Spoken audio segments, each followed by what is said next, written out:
नमस्कार। संसदीय समितियों के रिपोर्ट पर आधारित हमारे कार्यक्रम कमेटी रिपोर्ट में आपका स्वागत है। मैं हूं सूरज मोहन झा। भारत जनसंख्या के दृष्टिकोण से विश्व का दूसरा और क्षेत्रफल के दृष्टिकोण से 7वां बड़ा देश है। यहाँ पर प्राचीन समय से ही सामाजिक, आर्थिक, राजनीतिक व भौगोलिक आधार पर विविधताएं पाई जाती हैं। भारत में विविधता पर्यटन के संबंध में भी संभावनाओं को बढ़ाती है। भारत में पर्याप्त ऐतिहासिक स्थल, भौगोलिक विविधताएं, जलवायु भिन्नताएं और प्राकृतिक संपदा उपलब्ध है। अतः भारत में पर्यटन के क्षेत्र में असीम संभावनाएं हैं।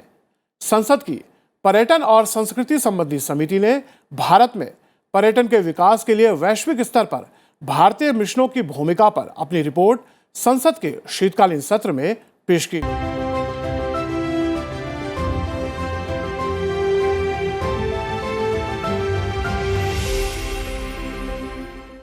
इस कार्यक्रम में हम संसदीय समिति की पेश की गई रिपोर्ट और उससे जुड़ी सिफारिशों को आसान शब्दों में आपके सामने रखने का प्रयास करेंगे। भारत में पर्यटन के विकास के लिए वैश्विक स्तर पर हो रहे प्रयासों से जुड़े इस रिपोर्ट पर चर्चा के लिए हमारे साथ जुड़ रहे हैं अविनाश मिश्रा, सलाहकार पर्यटन और संस्कृति, नीति आयोग। अविनाश जी, कार्यक्रम में आपका स्वागत है। और हमारे साथ कार्यक्रम में जुड़ रहे हैं Ashish Gupta, CEO federation of association of Indian tourism and hospitality. Ashish ji, आपका कार्यक्रम में स्वागत है। आप दोनों का कार्यक्रम में स्वागत है। कार्यक्रम के आज की कड़ी में हम बात करने जा रहे हैं भारत में पर्यटन के विकास के लिए वैश्विक स्तर पर भारतीय मिशनों की भूमिका पर रिपोर्ट और सिफारिशों के बारे में। भारत में ऐतिहासिक स्थल, भौगोलिक विविधताएं, जलवायु भिन्नताएं और प्राकृतिक संपदा उपलब्ध हैं। इसलिए भारत में पर्यटन के क्षेत्र में असीम संभावनाएं हैं। संसद की पर्यटन और संस्कृति संबंधी समिति ने भारत में पर्यटन के विकास के लिए वैश्विक स्तर पर भारतीय मिशनों की भूमिका पर अपनी रिपोर्ट संसद के शीतकालीन सत्र में पेश की। संसदीय समिति ने सुझाव दिया है कि भारत को अपने पर्यटन स्थलों को अंतर्राष्ट्रीय स्तर पर बढ़ावा देने के लिए सक्रिय नीति बनाने की जरूरत है। भारत से अपेक्षाकृत छोटे देश थाईलैंड में अंतर्राष्ट्रीय पर्यटक आगमन ज्यादा है। इसीलिए हमें उनकी रणनीति का आकलन करके भारतीय पर्यटन क्षेत्र में लागू करने पर विचार करना चाहिए। संसदीय समिति का सुझाव है कि क्षेत्रीय पर्यटन पर अधिक ध्यान दिए जाने की जरूरत है। बौद्ध सर्किट और रामायण सर्किट जैसे धार्मिक और सांस्कृतिक कार्यक्रमों के जरिए प्रवासी भारतीयों सहित समान संस्कृति वाले देशों के पर्यटकों को भी आकर्षित किया जा सकता है। आसान वीजा मंजूरी, होटल, अच्छी सड़कें, ट्रेन और उड़ान की सही व्यवस्था अंतर्राष्ट्रीय पर्यटक आगमन को बढ़ाने में सहायक हो सकते हैं। संसदीय समिति ने अपनी रिपोर्ट में सिफारिश की है कि विदेशों में पर्यटन कार्यालयों में रिक्त पद भरे जाएं, ताकि ये कार्यालय अपने लक्षित कार्य को पूरा करें। संसदीय समिति ने पर्यटन मंत्रालय को भारत में विदेशी फिल्म निर्माताओं को शूटिंग करने के लिए प्रोत्साहित करने के लिए नीतियां बनाने को कहा है। भारतीय मिशनों में वीजा मार्गदर्शन हेल्प डेस्क को लेकर भी समिति ने सरकार को सुझाव दिया है। चर्चा की शुरुआत अविनाश जी मैं आपसे करना चाहूंगा। जिस तरह से संसदीय समिति ने एक बहुत ही महत्वपूर्ण ये रिपोर्ट पेश की है भारत में पर्यटन को किस तरह से और तेजी से बढ़ाया जा सके उसको लेकर, और तमाम तरह की सिफारिश की है। आप इस रिपोर्ट को किस तरह देखते हैं? संसदीय समिति की ये रिपोर्ट बड़ी कंप्रेहेंसिव है और उसमें उन्होंने सारे आयामों को छुआ है। यहाँ तक कि जो हमारे ऑफिस जो विदेशी पर्यटक ऑफिस थे उसके लिए भी उन्होंने देखा है कि जैसे कि UAE में, दुबई में हमारे कोई शो नहीं कराया और दूसरी जगहों पर एक आध शो हुआ है। तो इन सबको ध्यान में रखते हुए उन्होंने क्या किया है कि जो रिकमेंडेशन है कि 14 ऑफिसेस को हम रिस्ट्रक्चर करके 8 ऑफिसेस में करेंगे, और जो हाई मिशंस हैं, जितने भी हमारी एम्बेसीज हैं, उनको पावरफुल करेंगे, एम्पावर करेंगे, तो ताकि लैंग्वेज से संबंधित और बाकी का जो इंडियन डायस्पोरा है उसको भी हम उपयोग कर सकें और हम यहाँ पर पर्यटन को बढ़ावा दे सकें। आप देखें कि अभी हमारे जो $5 ट्रिलियन इकॉनमी का जो टारगेट है माननीय प्रधानमंत्री जी का, वो उसमें 2019 का जो आंकड़ा है वो ये कहता है कि 5.9 to 6% GDP में कंट्रीब्यूशन है टूरिज्म का, और टूरिज्म में करीब 39 मिलियन लोग इंगेज्ड हैं। लेकिन इंटरनेशनल टूरिस्ट अराइवल हमारे यहाँ 1.2% है। हमारे पास 40 यूनेस्को वर्ल्ड हेरिटेज साइट है, और अगर आप फ्रांस में देखेंगे तो 45 वर्ल्ड हेरिटेज साइट है। लेकिन उनका जो कंट्रीब्यूशन है इंटरनेशनल टूरिज्म में हमारा 1.2% है, उनका 6.4% है। तो इससे मतलब हमसे ज़्यादा 2.7% कंट्रीब्यूशन तो थाईलैंड का भी है। तो इस तरह से देखा जाए कि हमें टूरिज्म को बहुत आगे बढ़ाना है। अब टूरिज्म को आगे बढ़ाने में हमारे यहाँ जो परेशानियाँ हैं, जो तकलीफ़ें हैं, वो इस टूरिज्म रिपोर्ट में बड़े सिस्टमेटिक तरीके से वर्णन भी किया है और उसके सलूशन भी सजेस्ट किया है। बिल्कुल, इस पर हम आगे विस्तार से चर्चा करेंगे। जो संसदीय समिति की सिफारिशें हैं, जो उन्होंने सुझाव दिया है कि भारत में तमाम तरह के वो जगह मौजूद हैं जिनके स्तर अंतर्राष्ट्रीय जो मानक होते हैं उसके बराबर है, चाहे समुद्र तट की बात हो या फिर पहाड़ी इलाकों की बात हो, जो अंतर्राष्ट्रीय जितने भी प्रसिद्ध पर्यटक स्थल हैं उनके बराबर के हैं। लेकिन उसके बावजूद हमारे यहाँ पर्यटक उनकी तुलना में कम क्यों आ रहे हैं, इसको लेकर बहुत ही महत्वपूर्ण सिफारिश संसदीय समिति ने कही है। आशीष, कार्यक्रम में आपको लाना चाहेंगे।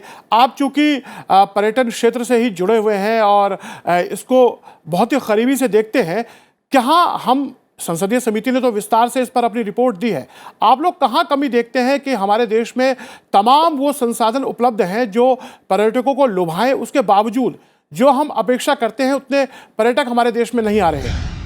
आपका प्रश्न बहुत अच्छा है, और जैसे अविनाश जी ने अभी बताया और बहुत ही कॉम्प्रिहेंसिवली बताया कि हमारे पास जैसे आपने भी ठीक कहा, इतने अच्छे डेस्टिनेशंस हैं और फिर भी हमारी परसेंटेज कम है इंटरनेशनल।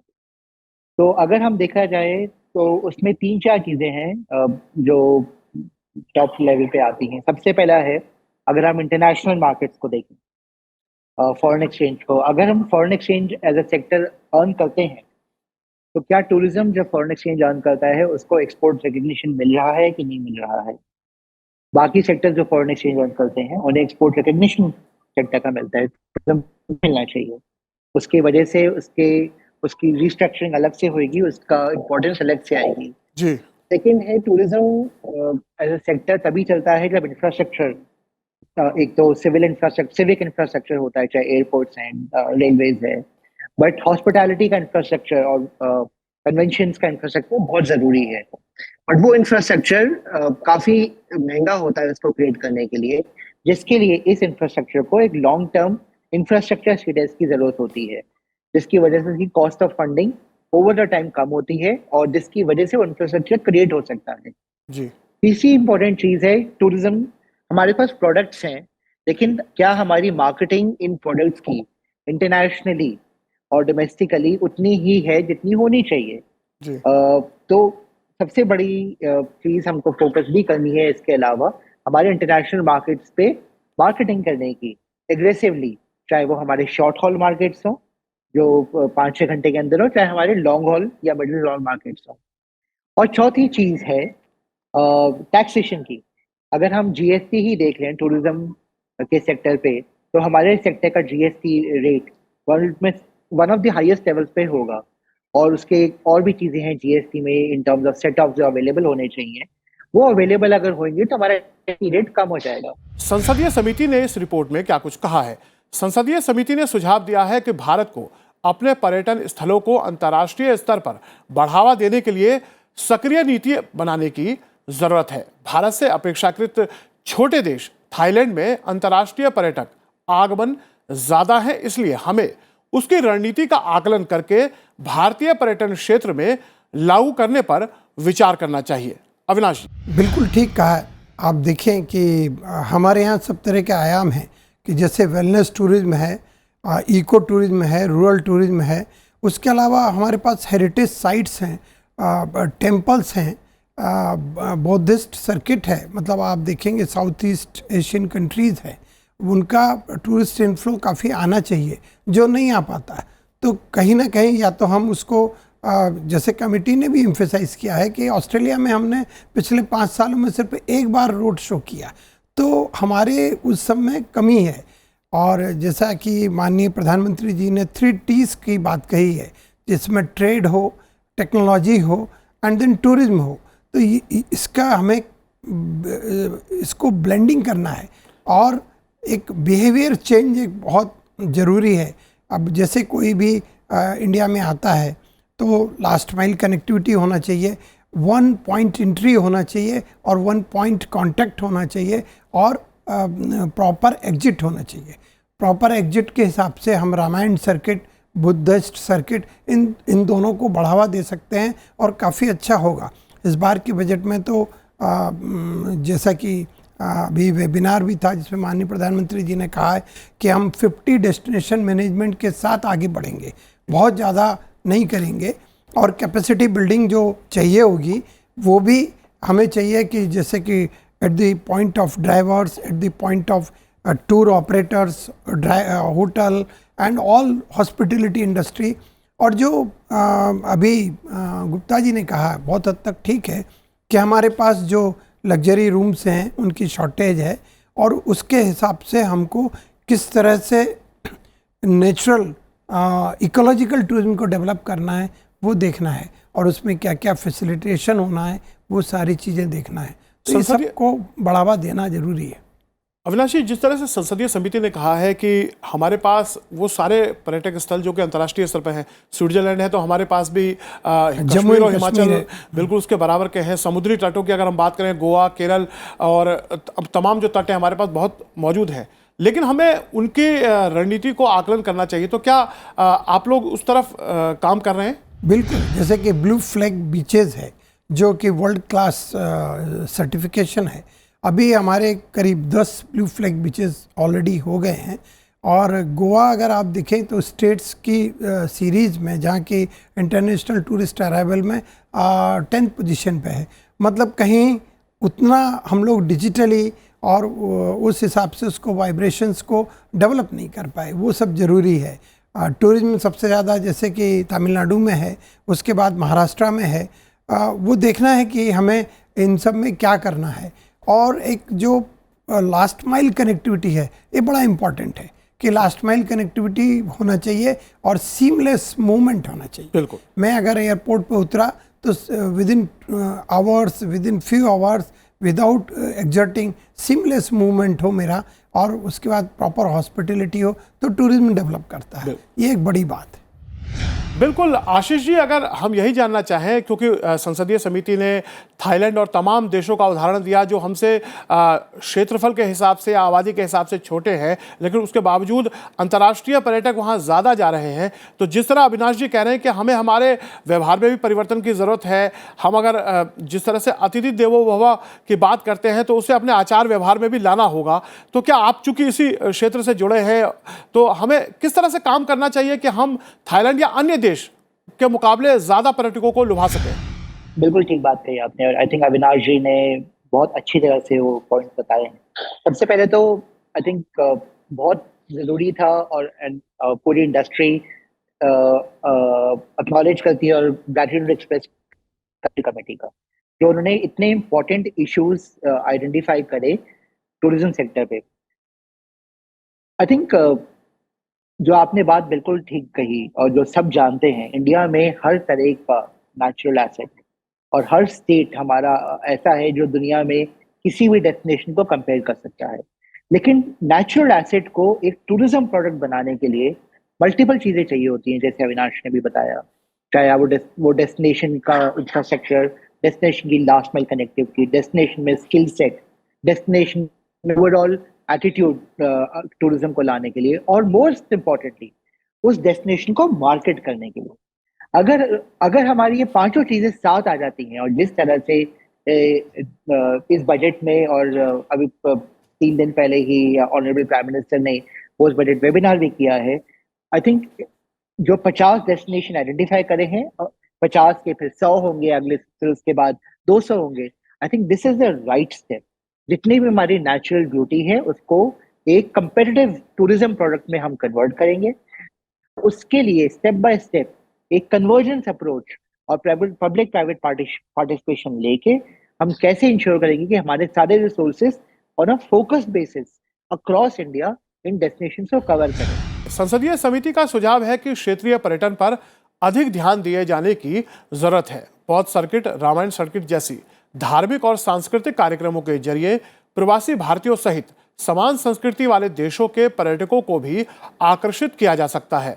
आसान वीजा मंजूरी, होटल, अच्छी सड़कें, ट्रेन और उड़ान की सही व्यवस्था अंतर्राष्ट्रीय पर्यटक आगमन को बढ़ाने में सहायक हो सकते हैं। इन सिफारिशों को अविनाश जी किस तरह देखते हैं आप?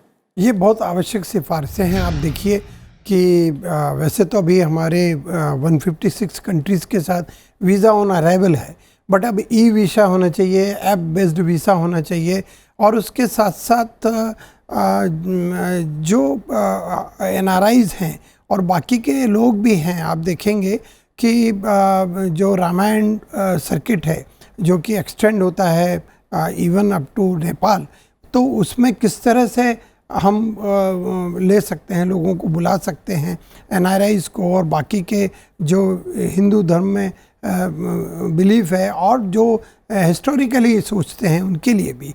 और इसी तरह से हमारे यहाँ बौद्ध का जन्म हुआ है और उनके इतने डेस्टिनेशन हैं, तो वो भी एक जो ईस्ट एशियन कंट्रीज़ हैं उनके साथ जो फ्लो है बहुत कम है। आप देखेंगे कि फॉरेन टूरिस्ट अराइवल बहुत ज़्यादा है चाइना में एज़ कम्पेयर टू इंडिया। तो ये हमारी मार्केटिंग की लेक्सिटी है, कहीं ना कहीं वो कमी है।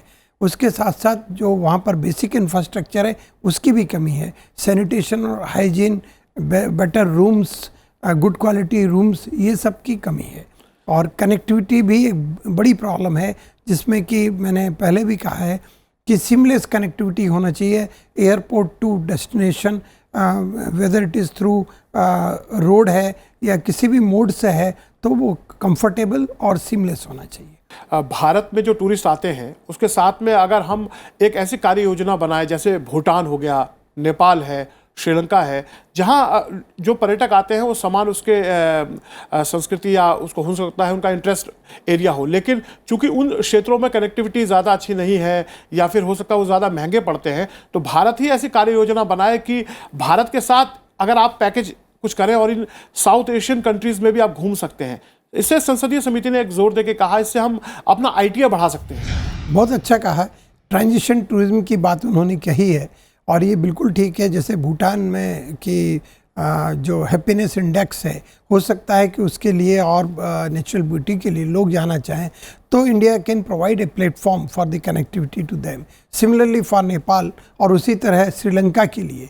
तो उसमें क्या है कि हमारे जो नेबर्स हैं उनके साथ भी हमारा अच्छा रहेगा और एक पूरा डेवलपमेंट होगा।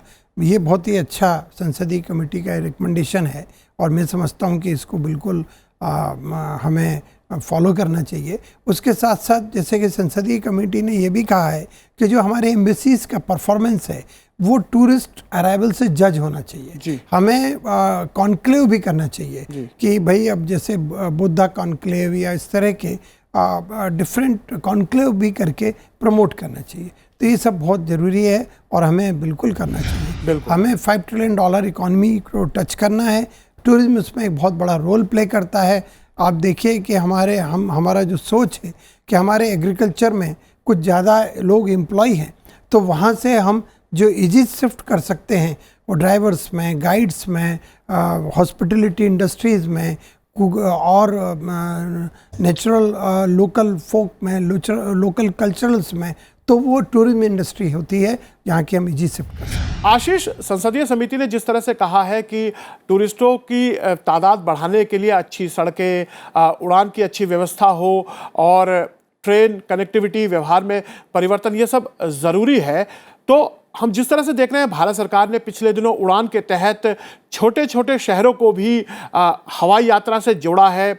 हम देख रहे हैं राष्ट्रीय राजमार्गों पर अच्छी अच्छी सड़कों का निर्माण हो रहा है। तो क्या हम ये उम्मीद करें कि उड़ान में जिस तरह से नए एयरपोर्ट बनाए जा रहे हैं, सड़कों का निर्माण हो रहा है, ट्रेनों में हम लग्जरियस ट्रेनें, वंदे भारत जैसी ट्रेनों को देख रहे हैं, तो आने वाले समय में इसके परिणाम हमें पर्यटकों की आमद में भी देखने को मिलेगी? आपकी बात बिल्कुल ठीक है। टूरिज्म बिना इंफ्रास्ट्रक्चर के तो नहीं बढ़ सकता, और कनेक्टिंग इंफ्रास्ट्रक्चर जो उड़ान स्कीम इतना अच्छा कर रही है, हमारे Tier 1, Tier 2, Tier 3 उसको कनेक्ट कर रही है, जो वंदे भारत की ट्रेन है, उसके भारत गौरव ट्रेन है, और हर इस एक्टिविटी से और उसके जो नेशनल हाईवेज इतनी हाई स्पीड पे रोल आउट हो रहे हैं, इन तीनों चीजों को देखा जाए, और फिर हमारे वाटरवेज भी बन रहे हैं जिनकी वजह और जो हमने रिसेंटली देखा भी है एग्जाम्पल, इन चारों चीजों को अगर आप कंबाइन करोगे तो मेन टाउन से टूरिज्म कैसे ग्रो होता है। अगर आप किसी भी इंटरनेशनल डेस्टिनेशन को देखो, मेन कंट्री के मेन टाउन्स के अंदर फॉरेन टूरिस्ट की एंट्री होती है, उसके बाद एक डिस्पर्सल इफेक्ट होता है। डिस्पर्सल इफेक्ट तभी पॉसिबल है अगर आपके टीयर 1 टाउन्स टीयर 2 टीयर 3 से कनेक्टेड हो। ये हब एंड स्पोक सिस्टम से ही टूरिज्म चलता है। तो जिस स्पीड पे, जिस इंटेंट से हमारी एयर कनेक्टिविटी, हमारी रिवर कनेक्टिविटी, हमारी रेल कनेक्टिविटी और हमारी रोड कनेक्टिविटी बढ़ रही है, उससे टूरिज्म तो बढ़ेगा ही जी। इससे पहले आपने दो इम्पोर्टेंट बातें बोली थी और जो अविनाश जी ने भी पॉइंट बोला था, हमारा सेगमेंट अप्रोच। आई थिंक एक बहुत इंपॉर्टेंट चीज जो हमने बजट वेबिनार में भी 3 दिन पहले डिस्कस करी थी कि इंडिया में मल्टीपल टूरिज्म सेगमेंट्स हैं। आपने डेस्टिनेशंस की बात कही, इंडिया सिर्फ एक ऐसा कंट्री होगी दुनिया में जिसमें मल्टीपल टूरिज्म सेगमेंट्स। तो हर सेगमेंट का एक मास्टर प्लान जरूर बनना चाहिए और उस सेगमेंट के मास्टर प्लान के बेसिस पे आइडेंटिफाई होना चाहिए कि टॉप, जैसे आपने रामायण सर्किट बताया, अविनाश ने बुद्धिस्ट बताया, इस इको सर्किट बताया, हिमालयन सर्किट है, देयर आर मल्टीपल सेगमेंट्स। अगर हम आइडेंटिफाई भी करें, हर सेगमेंट के अंदर फिर माइक्रो सेगमेंट्स हैं, एक्सपीरियंसेस हैं। पूरी दुनिया एक्सपीरियंसेस के बेसिस पे ही आगे बढ़ रही है। तो इन सेगमेंट मैप करें, इनके मास्टर प्लान बने, इनके हर माइक्रो सेगमेंट्स को मैप करें और कन्वर्जेंस इफेक्ट के बेसिस पे आइडेंटिफाई करें तो हर मिनिस्ट्री और सेंट्रल गवर्नमेंट और स्टेट गवर्नमेंट के क्या क्या एक्शंस होने चाहिए साथ में, जिनसे ये सेगमेंट ग्रो होगा। और एक आपने सूरज बहुत इंपॉर्टेंट बात बोली, और कि शॉर्ट हॉल जो रीजनल टूरिज्म है, दुनिया भर में रीजनल टूरिज्म एक कंट्री का मेजॉरिटी शेयर होता है। इंडिया में चाहे वो 60% हो या 70%, आप आसियान देख लो या आप शेंजन जोन देख लो, इंडिया में मोस्टली मिडल और लॉन्ग हॉल होता था, बट हमारा potential within the region बहुत जबरदस्त है। तो उसके लिए हर कंट्री के साथ कोलैबोरेशन और जॉइंट मार्केटिंग और जैसे हमारे नया आई थिंक रिजीम में TCS चालू हुआ है, ऐसे टैक्सेशन को प्रोबेबली हटाना पड़ेगा जिससे हमारा ये इंट्रा रीजनल टूरिज्म बढ़ेगा। बिल्कुल। संसदीय समिति ने अपनी रिपोर्ट में सिफारिश की है कि विदेशों में पर्यटन कार्यालयों में रिक्त पद भरे जाए ताकि ये कार्यालय अपने लक्षित कार्य को पूरा करें। संसदीय समिति ने पर्यटन मंत्रालय को भारत में विदेशी फिल्म निर्माताओं को शूटिंग करने के लिए प्रोत्साहित करने हेतु नीतियां बनाने को कहा है। भारतीय मिशनों में वीजा, मार्गदर्शन, हेल्प डेस्क को लेकर भी समिति ने सरकार को सुझाव दिया है। अविनाश, इन सिफारिशों को किस तरह देखते हैं आप? ये बहुत अच्छी सिफारिशें हैं। आप देखिए, इंफॉर्मेशन ब्रॉडकास्टिंग का भी इसमें सहयोग है, जिसमें कि संसदीय कमेटी ने भी स्पेन का एग्जाम्पल दिया। और बहुत से देशों में ऐसा होता है कि आप अगर हमारे यहाँ आ रहे हैं तो हम आपको टैक्स एग्जम्प्ट करेंगे, और क्योंकि हमारे यहाँ एम्प्लॉयबिलिटी बढ़ेगी, हमारे यहाँ वो स्किल सेट बढ़ेगा और हमारा डेस्टिनेशन पॉपुलराइज होता है एट वर्ल्ड लेवल। तो ये बहुत बढ़िया सुझाव है और मैं समझता हूँ कि ये लॉन्ग अवेटेड है जो हुआ। इसमें 2 लाख रुपए का एग्जम्पशन अभी मेंशन किया है और 30% जो इंफॉर्मेशन ब्रॉडकास्टिंग मिनिस्ट्री के उससे है। तो ये बहुत अच्छा है और मैं समझता हूँ इस सुझाव को आगे ज़रूर बढ़ाना चाहिए कि भाई अब बाहर के लोग हमारे यहाँ की सीनिक ब्यूटी देख सकें, हमारे यहाँ के हेरिटेज को देख सकें और आगे बढ़ें। हमारी कुछ की फिल्में बहुत अच्छी बनी हुई हैं, आप देखेंगे कि जो बनाई हुई हैं बहुत अच्छी हैं, जो कि बाहर के देशों में चलती हैं। वो इसी बात पे चलती हैं कि हम अपने हिस्टोरिकल और एंशिएंट उसको अच्छी तरह से डिपिक्ट कर सकते हैं। तो यही मौका हम उनको भी दें और अपने यहाँ स्किल सेट बढ़ा सकते हैं, अपने डेस्टिनेशन को पॉपुलराइज कर सकते हैं। संसदीय समिति ने अपनी पड़ताल में पाया है कि वीज़ा देने को लेकर हमारी जो कार्यप्रणाली थोड़ा सुस्त कर देती है और जो पर्यटक आने की सोच रहे होते हैं शायद वो अपने मन को दोबारा टटोलना शुरू कर देते हैं। उन्होंने एक बड़ा अच्छा सुझाव दिया है कि भारतीय मिशनों में वीज़ा, मार्गदर्शन, हेल्प डेस्क बने ताकि लोगों को इन सब चीज़ों से ना जूझना पड़े और वो बड़ी संख्या में भारत आए। बहुत अच्छा सुझाव है कि मार्गदर्शन डेस्क हो, उनकी अपनी लैंग्वेज में हो और हमें भी देखना है कि जो फॉरेन टूरिस्ट अराइवल हमारे देश में ज़्यादा हैं उनके लैंग्वेज के साइन बोर्ड्स भी हों, तो ताकि वो फील हो, वो वसुधैव कुटुंबकम का जो हमारा कंसेप्ट है वो वास्तव में नज़र आएगा। तो मुझे लगता है ये करना बहुत ज़रूरी है, और इसीलिए मैंने अपने शुरुआत में कहा था कि संसदीय कमेटी के जितने भी सुझाव हैं वो बड़े ही होलिस्टिक हैं और इनको हमें बिल्कुल लागू करना है, और हम लोग उस पर बढ़ रहे हैं आगे। बिल्कुल। अविनाश जी ने स्पेन का यहाँ जिक्र किया और संसदीय समिति ने भी अपनी पड़ताल में जिंदगी ना मिले दोबारा जो हिंदी फिल्म है वो स्पेन में बड़े पैमाने पर शूट की गई थी और स्पेन की सरकार ने उसे प्रमोट करने में भी काफ़ी महत्वपूर्ण भूमिका निभाया था। तो उसी के तर्ज पर संसदीय समिति ने कहा है मंत्रालय को कि हमें भी विदेशी फिल्म निर्माताओं को शूटिंग के लिए प्रोत्साहित करना चाहिए और कुछ ऐसी रणनीति बनानी चाहिए ताकि वो बड़ी संख्या में यहाँ पर आए और हमारे संस्कृति और पर्यटन दोनों को बढ़ावा मिले। आशीष, कार्यक्रम के आखिरी पड़ाव पे हैं, आपसे अंतिम प्रतिक्रिया जानना चाहेंगे। आपने तमाम जो संसदीय समिति की सिफारिशें हैं भारत में टूरिज्म को बढ़ाने को लेकर वो सुनी। अब आखिरी राय के तौर पर आप चूंकि सीधा सीधा जो है पर्यटन और हॉस्पिटलिटी के कामकाज से जुड़े हुए हैं, क्या सुझाव है आपके? अभी तो शुरुआत है इंडिया के लिए। इंडिया का जीडीपी ग्रोथ तभी तो होएगा ही टूरिज्म को अगर सेंटर और स्टेट पे टॉप फोकस पे रखेंगे, और जैसे कि बजट में इस बार आइडेंटिफाई भी हुआ है मिशन मोड पे हम टूरिज्म को लेकर चलेंगे तो हमारा जीडीपी ग्रोथ होएगा, हमारा कैपिटल एक्सपेंडिचर ग्रोथ होगा, हमारा एम्प्लॉयमेंट ग्रोथ होगा। बट उसको अचीव करने के लिए हमें डेस्टिनेशन, हमारा टैक्सेशन, हमारे सेगमेंट वाइज प्लान, हमारी मार्केटिंग और हमारी स्किलिंग, वो सारी चीजें मिशन लेवल मोड पे भी काम करनी पड़ेंगी। और वंस अगेन कमेटी ने सजेशन दिए हैं, हम वी आर वेरी ग्रेटफुल, और हमारी रिक्वेस्ट है कि इन सारी चीजों को टॉप स्पीड पे आगे लेके जाए जिसकी वजह से टूरिज्म ग्रो हो और इंडिया में एम्प्लॉयमेंट भी ग्रो हो टूरिज्म की वजह से। बिल्कुल। पर्यटन किस तरह से बढ़े इसको लेकर ही संसदीय समिति ने अपनी सिफारिश दी है, क्योंकि पर्यटन अगर बढ़ता है तो अर्थव्यवस्था मजबूत होती है, रोजगार के अवसर बढ़ते हैं। आशीष, आपका कार्यक्रम में जुड़ने के लिए बहुत बहुत धन्यवाद। अविनाश जी, अंतिम प्रतिक्रिया आपसे जानना चाहेंगे, एक छोटी सी। देखिए, ये जो कमेटी की सिफारिशें हैं बहुत अच्छी हैं और हमें इनको सबको मानना है। और जैसे कि जो सबसे ज़्यादा कंसर्न है कि एम्प्लॉयबिलिटी बढ़े, और इसमें बहुत ज़्यादा स्किलिंग की आवश्यकता नहीं, इमीडिएटली आदमी को आप एम्प्लॉय कर सकते हैं। तो मुझे लगता है कि इसमें हमें बहुत ध्यान देने की आवश्यकता है और ये काफ़ी हद तक सारी रिकमेंडेशन मानना है। और हमारे जो विदेशों में जो पद खाली पड़े हुए हैं वो भरना चाहिए तुरंत, और इसको आगे बढ़ाना चाहिए। बिल्कुल। और संसदीय समिति ने भी कहा है कि विशेष रणनीति को अपनाकर ही अंतर्राष्ट्रीय मानकों को पाया जा सकता है, तभी विदेशी जो पर्यटक हैं वो हमारे देश में ज़्यादा से ज़्यादा आएंगे। आप सबका इस चर्चा में हिस्सा लेने के लिए है बहुत बहुत शुक्रिया। संसद की पर्यटन और संस्कृति संबंधी समिति की रिपोर्ट में एक बात तो साफ हो जाती है कि अतिथि देवो भव की अवधारणा को साकार करने के लिए हमें खुद को अच्छा मेजबान साबित करने की जरूरत है और इसलिए हमें अपने सामाजिक दृष्टिकोण में बदलाव लाना होगा। तो कैसा लगा हमारा ये कार्यक्रम? आप अपना फीडबैक हमें संसद टीवी के सोशल मीडिया अकाउंट पर दे सकते हैं। मुझे दीजिए इजाजत और आप देखते रहिए संसद टीवी। नमस्कार।